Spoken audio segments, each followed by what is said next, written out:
हरियाणा वासी, विशेष तौर पर शहरवासियों, आज एक विशेष बात को लेकर के आपसे मैं चर्चा करने जा रहा हूं।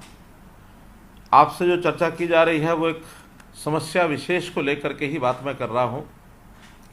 हम जानते हैं कि युग ऐसा आ गया है कि इसमें हर चीज़ की अकाउंटेबिलिटी, हर चीज़ का हिसाब किताब, हर चीज़ का डाटा, जो भी संस्था, जो भी प्रदेश, जो भी जिला, जो भी देश मजबूती से रख पाएगा, इकट्ठा करेगा, तो उतना ही नागरिकों को उसकी आगे चल कर के सुविधा होने वाली है। क्योंकि सेवाओं की संख्या बढ़ती जा रही है, योजनाओं की संख्या बढ़ती जा रही है, आबादी का, विकास का, ये भी एक प्रकार से बहुत बड़ी मात्रा में हम आगे बढ़ रहे हैं। न केवल स्थानीय तौर पर बल्कि जिला, प्रदेश, देश और अंतर्राष्ट्रीय स्तर पर भी बहुत चीज़ों का आदान प्रदान जब होता है तो उसमें हमारा जो हिसाब किताब, हमारा डाटा वो निश्चित होना चाहिए। हमें ध्यान में है कि सबसे पहले आदमियों की गिनती ये शुरू हुई, सेंसस शुरू हुआ, हर 10 साल में सेंसस होता था। बाद में हर व्यक्ति को एक पहचान दी गई, आधार कार्ड के साथ उसको जोड़ा गया और आधार से आगे बढ़ते हुए हमें ध्यान में आया कि परिवार एक इकाई है, तो हमने परिवारों की संख्या ये गिननी शुरू की और उसके अंदर परिवार पहचान पत्र, फैमिली आईडी, इसका प्रयोग करके हम काफ़ी आगे बढ़े हैं। हमारा जो ज़मीन का हिसाब है वो भी हम एग्रीकल्चर का, लैंड का रेवेन्यू रिकॉर्ड, ये भी एक निश्चित मात्रा में रखते हैं। हर किसी ज़मीन का कोई ना कोई एक आईडी होता है, उसका एक नंबर होता है, उसी के हिसाब से हमारा व्यवहार आगे बढ़ता है। अब आगे बढ़ते हुए जब ये ध्यान में आया कि जो शहरी प्रॉपर्टीज़ हैं या गांव की रिहायशी प्रॉपर्टीज़ हैं, इनका हिसाब किताब हमारे पास प्राय ना के बराबर है, तो ये योजना बनी कि हमारी शहरी प्रॉपर्टीज़, उसकी भी कोई ना कोई पहचान बनाई जाए और उसको एक आईडी, एक पहचान ये दिया जाए। जो काम हमने हरियाणा में 2018 में शुरू किया, एक अनुमान के हिसाब से उस समय लगता था कि हमारी 42 लाख शहरी प्रॉपर्टीज़ हैं, लेकिन जब गिनती प्रारंभ हुई और अंत में गिन करके जब हमने देखा तो 42 के बजाय 46 लाख प्रॉपर्टीज़ निकली। और उस 46 लाख में अगर उस 2 भागों में बांटते हैं तो एक भाग है कि जो हमारी नियमित कॉलोनीज़ हैं, जो अप्रूव्ड एरिया है, उसमें 36 लाख प्रॉपर्टीज़ हैं, और जो अनअप्रूव्ड एरिया है, अनियमित है, और जिसको हम ये कहें कि जो कॉलोनियाँ ऐसे विस्तार होता गया बिना किसी योजना के, अवैध कॉलोनीज भी उसको हम कह सकते हैं, उसमें 10 लाख प्रॉपर्टीज़ हैं।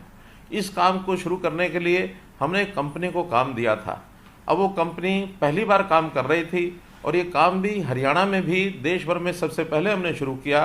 स्वाभाविक है, जब इतना बड़ा काम होगा तो उसमें कहीं ना कहीं कोई कठिनाई, कोई समस्या भी हम पहले से सोचते भी थे और वो आई भी है। बहुत सी प्रॉपर्टीज़ का जो हिसाब किताब, लेखा जोखा, उसके जो विवरण भरने की जो स्थिति थी, उसमें बहुत सी गलतियां पाई गई। और उन गलतियों को जब हमने पहचाना तो हमने उसका एक पहला काम किया कि जितनी भी हमारी प्रॉपर्टी आईडीज़ हैं, जो संपत्ति की हमारी पहचान की संख्या है, उनको सबको वेबसाइट पर डालें। हमने नवंबर 2022 में सभी प्रॉपर्टीज़ जो भी आईडी बनी थी वो आपके देखने के लिए, अवलोकन के लिए हमने वेबसाइट पर डाला था।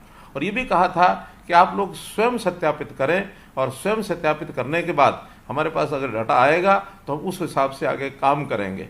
उसके ऊपर कोई बहुत बड़ी गति हमको नहीं मिली, तो कुल मिलाकर लगभग 1.5 लाख प्रॉपर्टी के जो मालिक हैं उन्होंने ही स्थापित किया, बाकी लोगों ने उसको छोड़ दिया। बल्कि हाँ, जिनकी गलत प्रॉपर्टी थी उनकी शिकायतें, उनकी आपत्तियां ये दर्ज होने लगी, तो उसमें भी बड़ी संख्या में लगभग 8.5 लाख, अगर ठीक मैं कहूँ तो 8,49,000 ये आपत्तियां हमारे पास आई। और उस 8,49,000 में से हमारे डिपार्टमेंट ने 5,77,000 आपत्तियों को और ठीक किया। और इन ठीक करने के बाद उस समय एक प्रावधान किया कि जिसमें विवरण ठीक नहीं है उसको रिजेक्ट करते थे। बाद में ध्यान में आया कि रिजेक्ट करने से भी समस्या का हल नहीं होगा। हमने उसके बाद उसको वापस आपके पास भेजना शुरू किया कि आप उस विवरण को ठीक करें। अब आगे से किसी प्रकार का रिजेक्शन नहीं होगा, जो भी आपत्ति होगी ठीक होगी तो उसको अप्रूव किया जाएगा। अगर आपत्ति ठीक नहीं है और आपकी ओर से कोई उसमें जानकारियां कम दी गई हैं तो आपको वापस भेजा जाएगा, ताकि आप उसको ठीक करके दोबारा से भेजें। अब ये जब शिकायतें बढ़ी तो हमने उसके लिए एक और विशेष काम किया के कैंप्स लगाने शुरू किए। और अभी पिछले दिनों में शनिवार और रविवार के दिन 2 दिन के जो कैंप लगाए थे उसके अंदर भी 20,000 से लगभग ये शिकायतें हमको प्राप्त हुई। लेकिन प्रसन्नता की बात यह है कि उन 20,000 में से हमारे विभाग के लोगों ने उसी समय हल की, धीरे धीरे 3 दिन में 4 दिन में और भी जो संभावना थी हल करने की वो सब की, और 19,000 लोगों की आपत्तियां और उसके अंदर ठीक हुई हैं। जहाँ तक मैं समझता हूँ आप सब लोगों को भी जो हमारे साथ टेलीफोन से जुड़े हुए हैं, मेरी बात को वैसे तो सभी नागरिक सुन रहे हैं, लेकिन टेलीफोन से भी उन 19,000 लोगों को जोड़ा गया है जिनसे बाद में मैं बातचीत करके भी और आपसे जानकारी लूँगा। तो इस प्रकार इस काम को जब ध्यान में आया कि एक बहुत बड़ी त्रुटि रही है तो मैंने स्वयं उसको निगरानी करनी शुरू की है, और स्वयं निगरानी करने के बाद एक संकल्प लिया है कि आने वाले 1 महीने में हम कोशिश करेंगे कि अधिक से अधिक कैंप लगाकर, अधिक से अधिक ऑनलाइन सिस्टम को आपसे जानकारी लेकर, और हम इन आपत्तियों को दूर करके और आपका जो आईडी है, प्रॉपर्टी आईडी है, उसको दुरुस्त करेंगे। प्रॉपर्टी आईडी से हमारी प्रॉपर्टी की पहचान बनेगी। वो प्रॉपर्टी, वो संपत्ति चाहे वैध कॉलोनी में है चाहे अवैध कॉलोनी में है, हर प्रॉपर्टी को एक नंबर मिलेगा। कोई भी व्यक्ति को ये नहीं कहा जाएगा कि आपकी कॉलोनी अवैध कॉलोनी इसलिए प्रॉपर्टी आईडी नहीं बनेगी। प्रॉपर्टी आईडी हर एक की बनेगी। कोई मकान अगर कई मंजिला भी है तो हर मंजिल की भी अलग प्रॉपर्टी आईडी होगी। जिसका मालिक अलग है उसकी प्रॉपर्टी आईडी भी अलग होगी। यदि कोई प्रॉपर्टी बट जाती है, उसको 2 भागों में बांटते हैं, तो उसकी प्रॉपर्टी भी 2 हिस्सों में और ये बनाई जाएगी।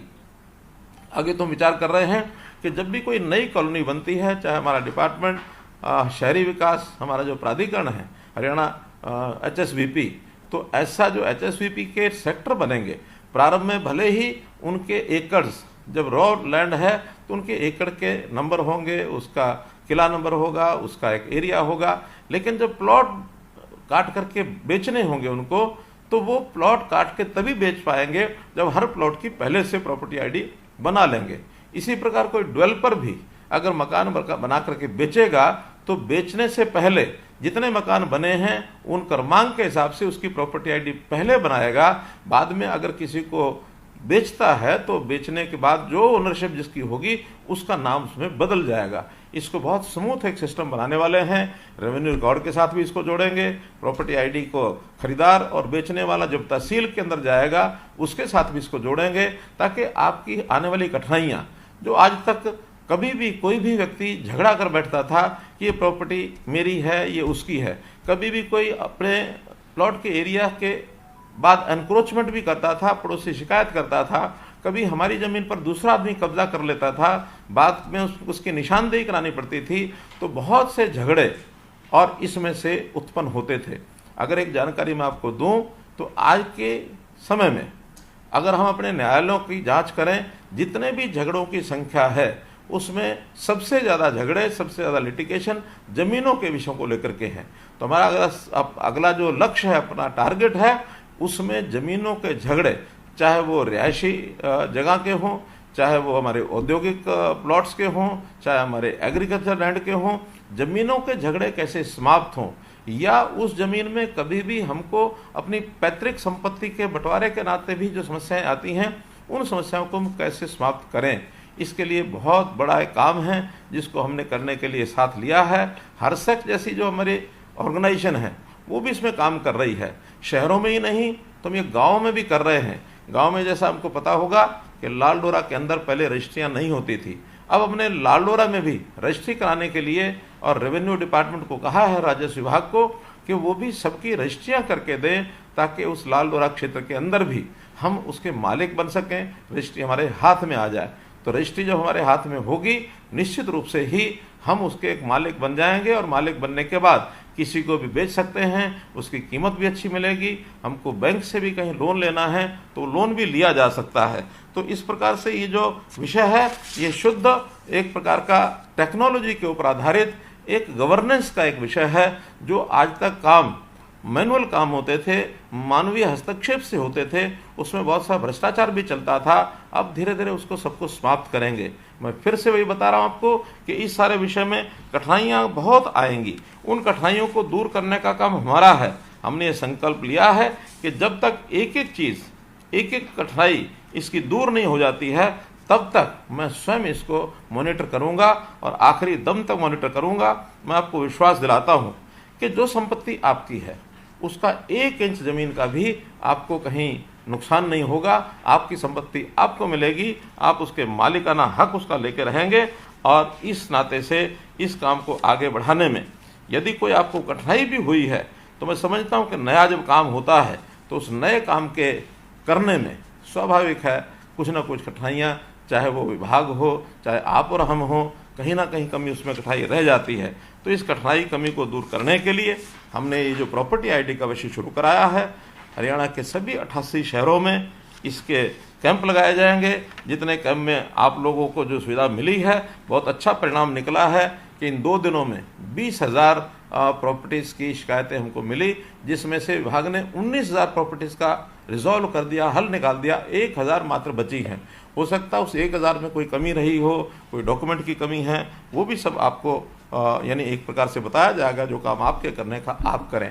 एक विभाग को मैं ज़रूर निवेदन कर रहा हूँ कि हम जब किसी प्रॉपर्टी आईडी के बाद उसका आगे NOC या NDC नो ड्यूज सर्टिफिकेट लेना होता है, उसमें कौन कौन से डॉक्यूमेंट हमको चाहिए उसका सबका एक लिस्ट हम अपने सभी जितने कार्यालय हैं स्थानीय निकाय के, उन सब में चिपका कर रखें। आम आदमी को भी पता होना चाहिए कि NDC लेने के लिए मुझे कौन कौन से डॉक्यूमेंट चाहिए। ऐसे ही तहसीलों में रजिस्ट्री कराते समय भी कौन कौन से डॉक्यूमेंट की आवश्यकता पड़ेगी, वो सारे भी वहाँ हम राजस्व विभाग के माध्यम से वहाँ चिपका के रखेंगे, ताकि लोगों को पता लगे कि इस डॉक्यूमेंट के कारण से मेरी रजिस्ट्री रुकेगी। अब इन सब बातों को करने के पीछे उद्देश्य ये है कि हम लोग जो हमारी अवैध कॉलोनी बनाने का जो एक प्रचलन हो गया था, उसको समाप्त कैसे करें, और समाप्त करके हमारी जो प्रॉपर्टी है वो सही और एक प्रकार की नियमित तौर पर वो रहे, कभी कल को कठिनाई हमको ना आए। अनियमित कॉलोनियों का प्रचलन बंद करने के लिए हमें थोड़ी सख्ती भी करनी पड़ी है कि अनियमित क्षेत्र के अंदर अब रजिस्ट्रियाँ बंद करनी पड़ी। रजिस्ट्री बंद करने के बाद अब ये भी अच्छा लग रहा है कि अब अनियमित कॉलोनियाँ यानी प्राय आगे नहीं बढ़ रही हैं। हाँ, पिछली जो अनियमित कॉलोनियाँ हैं उनको नियमित करने का भी हमने एक अभियान चलाया है, चाहे हमारा स्थानीय निकाय विभाग हो अथवा टाउन कंट्री प्लानिंग हो। अभी तक 2000 कॉलोनियों की और नियमित करने के प्रार्थना पत्र ये हमको मिल चुके हैं। इन 2000 में हमारा स्टाफ, हमारे इंजीनियर्स सब उसके अंदर अप्रूव करने के लिए उसका सर्वे कर रहे हैं, और बहुत जल्दी, जैसे हमने 2016 में लगभग 700 के आसपास कॉलोनीज़ को अप्रूव किया था, ऐसे ही इस वर्ष में 1000 से ऊपर कॉलोनीज़ ज़रूर नियमित होंगी। धीरे धीरे अब जैसे जैसे नियम उनका सर्वे होता जाएगा, सर्वे के बाद हम सब कॉलोनी को अप्रूव करेंगे। अभी तक एक शर्त थी कि हर कॉलोनी जिसको नियमित करना है उसका RWA का कोई ना कोई स्वरूप होना चाहिए। आज से मैं ये घोषणा करता हूं कि हम RWAs की आवश्यकता नहीं रहेगी। कॉलोनी का यदि एक व्यक्ति भी और कोई आकर के अपनी एप्लीकेशन देता है कि हमारी कॉलोनी अनअप्रूव्ड है, उसको अप्रूव किया जाए, उसका भी सर्वे कराया जाएगा, और सर्वे करा करके और हम आगे बढ़ेंगे। इन सब बातों को करते समय एक बात ज़रूर आपको मैं कहना चाहूँगा कि कई बार इस प्रोसेस में गलती हो जाती है। गलती होना कई बार मनुष्य के हाथ में नहीं होता, लेकिन गलती और गलत इसमें बहुत थोड़ा अंतर है। गलती और गलत में भले ही ई की मात्रा का अंतर है, लेकिन इसके अंदर बड़ा जो अंतर होता है वो होता नियत का। हमारी नियत गलत करने की नहीं है। हम किसी भी तरीके से हम आपको सुविधा पहुंचाने के लिए ये सब काम कर रहे हैं, और इस पर काम करते हुए पूरी निगरानी से इस काम को किया जाएगा। अभी विश्लेषण करते समय ध्यान में आया कि बहुत से प्रॉपर्टी होल्डर्स जो उन्होंने अपना रिकॉर्ड दिया हुआ है म्यूनसिपैलिटीज़ में, वहाँ उनका एड्रेस, नाम, पिता का नाम ये तो हैं, लेकिन कईयों में फ़ोन नंबर्स नहीं हैं। मैंने आज ही विभाग को निर्देशित किया है कि फ़ोन नंबर इकट्ठा करने के लिए जहाँ जहाँ नहीं है वहाँ घर में जा कर के उनके चाहे फ़ोन नंबर लेकर के आएँ, चाहे फैमिली आईडी लेकर के आएँ, लेकिन एक बड़ी फोर्स लगभग 1000 आदमियों की अगले 1 महीना काम करके, और ऐसे जिनके फ़ोन नंबर्स नहीं हैं उनका घर घर जाके सर्वे करके उनको फ़ोन नंबर्स लाएंगे, ताकि आपको इन सब कामों के लिए आगे कोई भी चीज़ कठिनाई उसमें ना आए।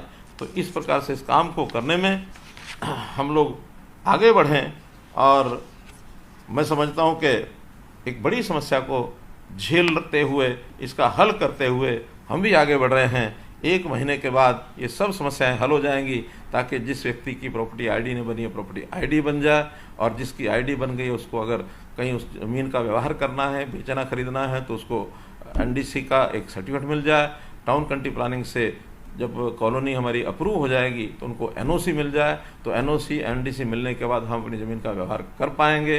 तो भले ही आज तक इन चीज़ों का ध्यान नहीं किया गया था, लेकिन बदलते हुए इस युग में हमें जैसे हर एक चीज़ को बहुत एक सिस्टमेटिक करना है, ताकि आने वाली पीढ़ी को भी हमारी इस प्रॉपर्टी के कारण से जो कठिनाइयाँ हमें आ रही हैं वो उनको ना आए। इस उद्देश्य को लेकर के इस काम को हम कर रहे हैं। आपके सामने एक विषय रखा, आपने इसको सुना।